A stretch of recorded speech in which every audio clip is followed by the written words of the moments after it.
Bismillahirrahmanirrahim. Assalamu alaikum. On va faire cet exercice qui traite la deuxième loi de Newton. On tire un solide de masse M est égal à 50 grammes avec un câble horizontal. نجر جسما صلبا كتلته M تساوي 50 grammes بواسطة حبل أفقي. Et le solide se déplace avec frottement sur un plan horizontal. والجسم الصلب يتحرك باحتكاك على مستوى أفقي. On considère que le solide était initialement à l'instant t est égal à 0 en état de repos. نعتبر أن هذا الجسم الصلب يوجد بدئيا عند اللحظة t تساوي 0 في حالة سكون. Que le câble exerce sur le solide une force d'intensité constante F est égal à 5 نيوتن. وأن الحبل يطبق على الجسم الصلب قوة شدتها ثابتة F تساوي 5 نيوتن. Et que l'intensité de la force de frottement est F est égal à 4 نيوتن. وأن شدة قوة الاحتكاك هي F تساوي 4 نيوتن. La première question, السؤال الأول, donnez le bilan de toutes les forces extérieures exercées sur le solide. يجري جميع القوى الخارجية المطبقة على هذا الجسم الصلب. On nous demande donc de faire une étude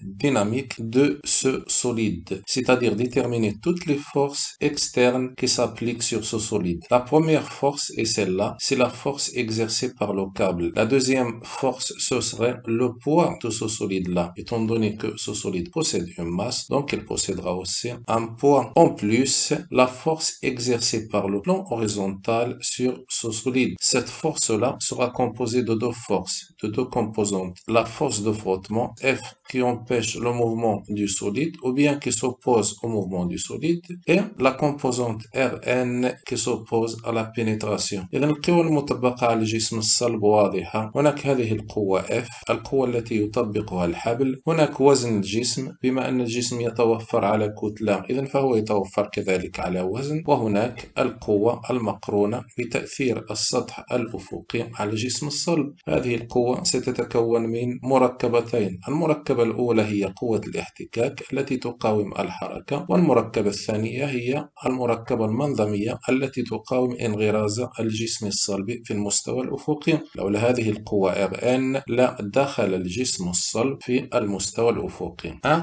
bilan de toutes les forces extérieures exercées sur le solide. On a donc P, son poids, P وزنه, F, la force exercée par le câble, R qui est égal à Rn plus F, la force associée à l'action du plan horizontal sur le solide. إذن عندنا جرد القوى المطبقة على الجسم الصلب، عندنا الوزن P وزن جسم الصلب، F القوى المطبقة من طرف الحبل، R التي تساوي Rn زائد F القوة المقرونة بتأثير المستوى الأفقي على الجسم الصلب.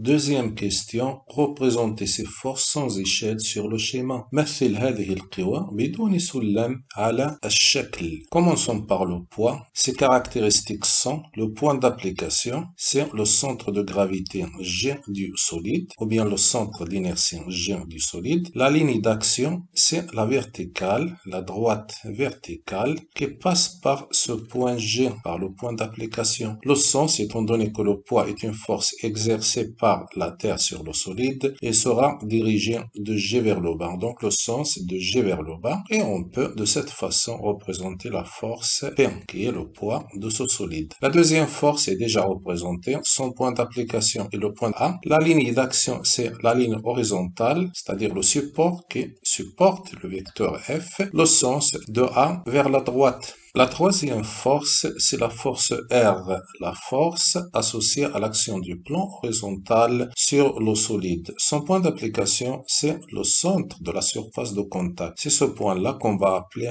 M. La ligne d'action, eh bien cette force-là est composée de deux composantes qui est Rn et F. Rn s'oppose à la pénétration, donc sa ligne d'action sera la verticale qui passe par le point M. Le sens, comme c'est le plan horizontal qui est exerce, alors le sens sera de M vers le haut. Celle-là, c'est la force Rn. Mais l'action du plan horizontal sur l'eau solide est composée aussi d'une autre force, qui est la force de frottement qui se pose au mouvement. Étant donné que le mouvement se fait dans le sens vers la droite, alors la force de frottement F s'opposera à ce mouvement-là. Donc, son sens, ce sera de M vers la gauche. Son point d'application sera donc M, sa ligne d'action sera l'horizontale, cette horizontale-là, et son sens sera de M vers la gauche. C'est la force de frottement F. La somme de ces deux composantes-là nous donnera la force R avec R est égal Rn plus F.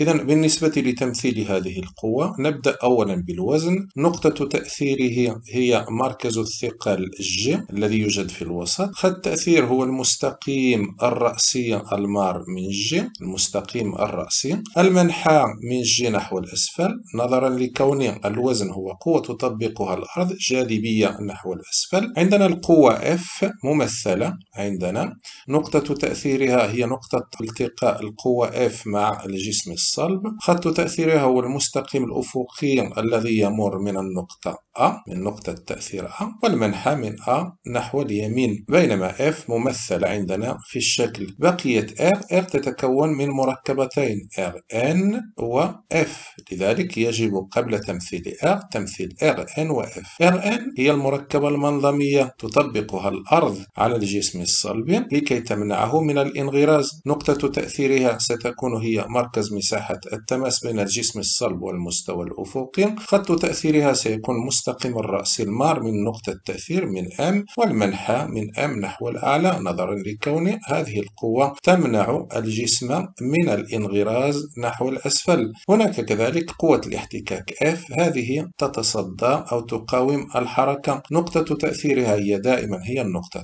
M. خط تأثيرها سيكون أفقيا، سيكون مماسا لمساحة تماس، لذلك تسمى كذلك بالمركبة المماسية. ومنحاها هو معاكس لمنحى الحركة، بما أن منحى الحركة نحو اليمين فمنحى F سيكون من M نحو اليسار. عند جمع F و Rn نحصل على القوة R.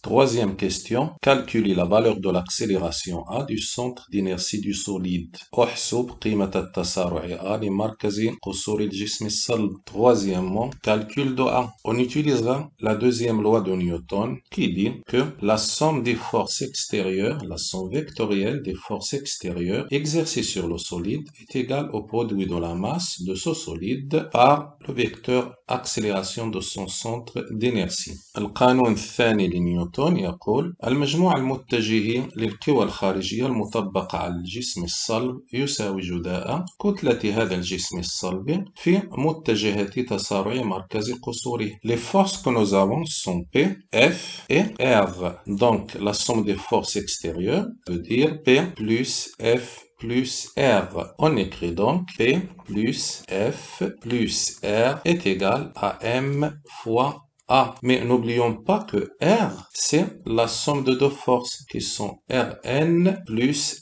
F. On remplace donc dans la première expression et on aura P plus F plus Rn plus F est égal M fois A.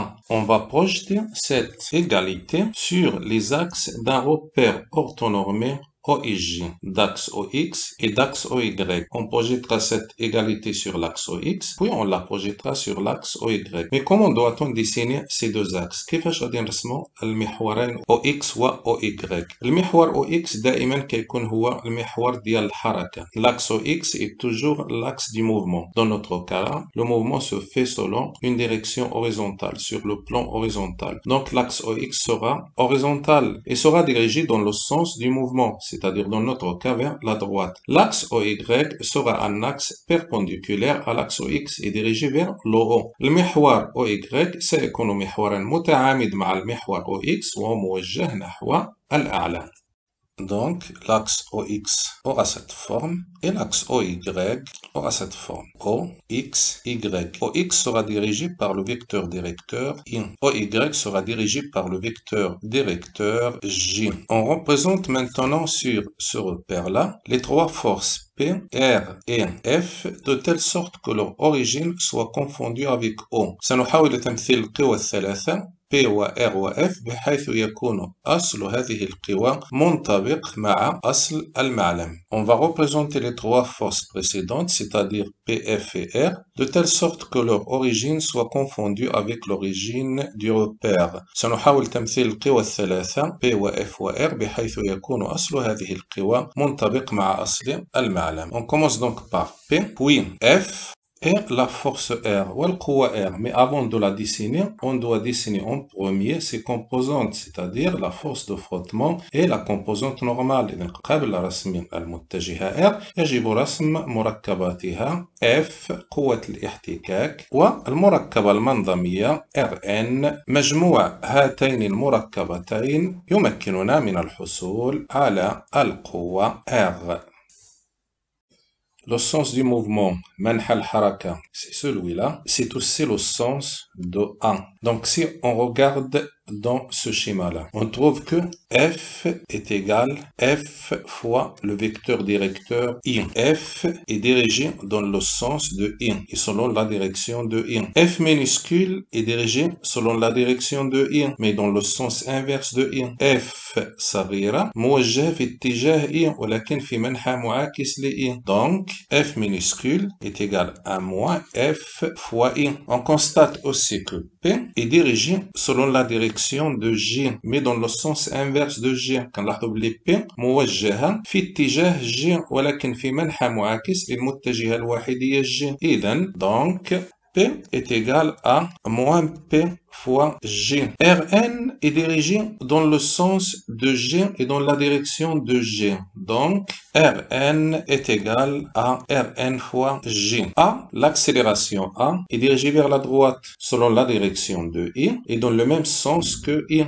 Donc, le vecteur A est égal à fois le vecteur directeur I. On remplace donc ici moins P fois G plus F fois I plus Rn fois J moins F fois I est égal M fois A fois I. Autrement dit, F moins F fois I. F moins F fois I plus Rn moins P fois J. Rn moins P fois J est égal à M fois A fois I plus 0 fois J. En projetant sur l'axe OX, on aura F moins F est égal M fois A. On fait passer le M de ce côté pour trouver A et on aura A est égal F moins F sur M. إذن بإسقاط هذه العلاقة وهذه المتساوية على المحور OX نجد أن هذا المقدار F ناقص F كيساوي M في A. طبيعي لأن F ناقص F مضروب في I وهنا M في A مضروب في I. إذن F ناقص F يساوي M في A وبالتالي A يساوي F ناقص F على M.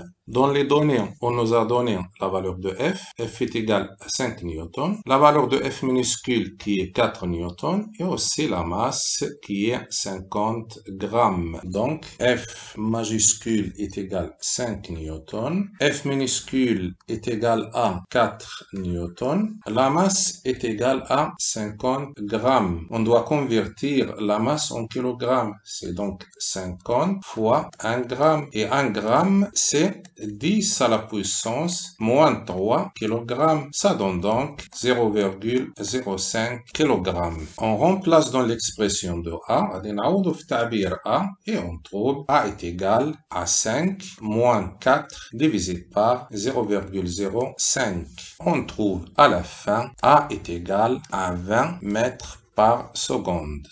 Comme petite remarque, on peut faire la projection sur les deux axes OX et OY d'une façon très simple, autre que la méthode qu'on vient de voir. Donc, remarque, on pourrait considérer horizontalement que le sens du mouvement est un sens positif et le sens inverse au sens du mouvement comme étant un sens négatif. De même, selon l'axe vertical, on peut considérer le sens dirigé vers le haut comme étant positif et le sens dirigé vers le bas comme étant un sens négatif. Il suffit de regarder les forces qui sont horizontales et les forces qui sont verticales. Horizontalement, on a deux forces, on a F majuscule et F minuscule. Les forces qui sont dirigées selon le sens positif, on pourrait les considérer ou bien on pourrait leur associer le signe plus.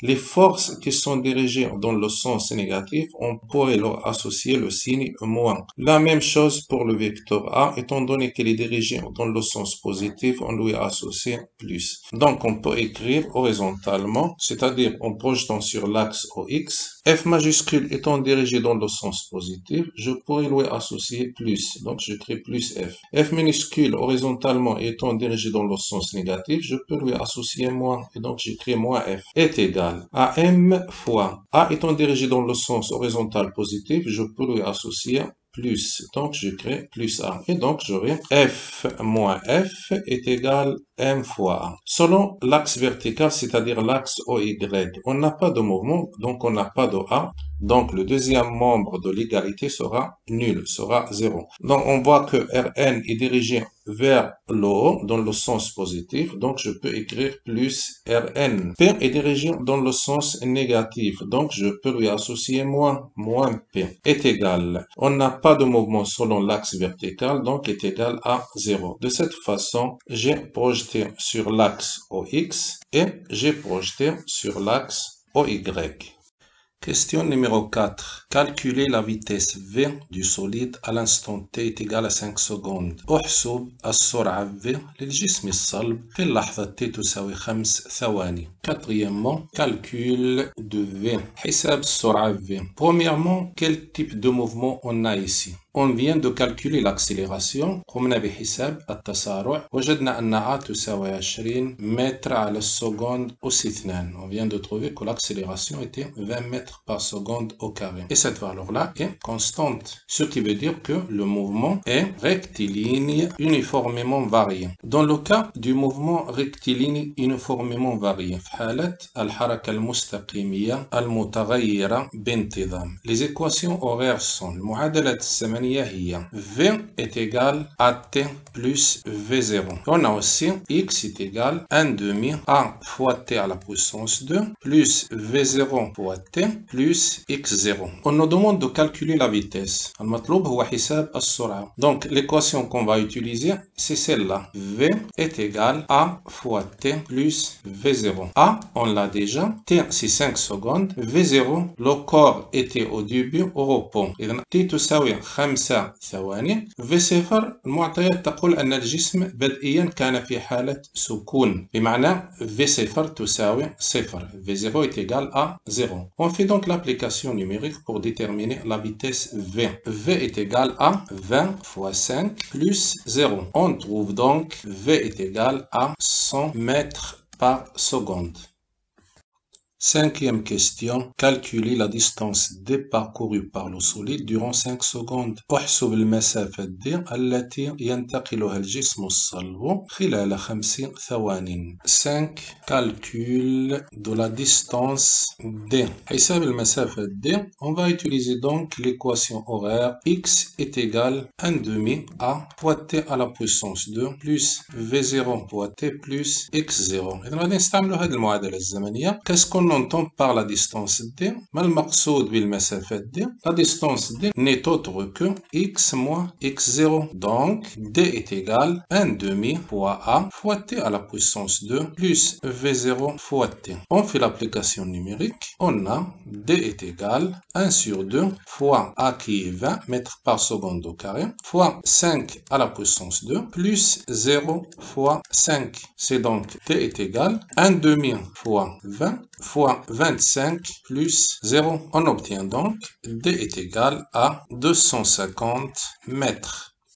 Sixième question. Calculer la valeur de l'intensité R de la force associée à l'action du plan horizontal sur le solide. احسب قيمة الشدة R للقوة المقرونة بتأثير السطح الأفقي على الجسم الصلب. Sixièmement, calcul de R. On voit sur le schéma que R, c'est la somme vectorielle de Rn et F. Donc, le vecteur R est égal à Rn plus la force de frottement F. D'où le module de R sera égal à la racine carrée de Rn à la puissance 2 plus F à la puissance 2. Pour calculer R, on aura besoin de calculer Rn, car F, on l'a déjà dans les données, F est égal à 4 newtons. Il reste donc à calculer Rn. On voit que Rn est dirigé selon l'axe Y, la même chose pour P. Mais Rn est dirigé dans le sens positif, alors que P est dirigé dans le sens négatif. On va associer à Rn le signe plus, on associera à P le signe moins. Donc, projection sur l'axe OY, on aura plus Rn, car Rn est dirigé vers le haut, moins P, car P est dirigé vers le bas, est égal à, puisqu'il n'y a pas de mouvement selon l'axe des Y, le mouvement qu'on a se fait selon l'axe des X. Donc, Rn moins P est égal à 0. On déduit donc que Rn est égal à P. Et on sait que P est égal à M fois G. Donc, Rn sera égal à M fois G. Selon les données, on a M est égal à 0,05 kg et G est égal à 9,8. On obtient Rn est égal à 0,49 newton. Et de cette façon, on pourra calculer R qui est égal à la racine carrée, comme on vient de voir, de Rn à la puissance 2 plus F à la puissance 2, c'est-à-dire la racine carrée de Rn qui est 0,49 à la puissance 2 plus F qui est 4 à la puissance 2. Le résultat est R est presque égal à 4,03 newtons.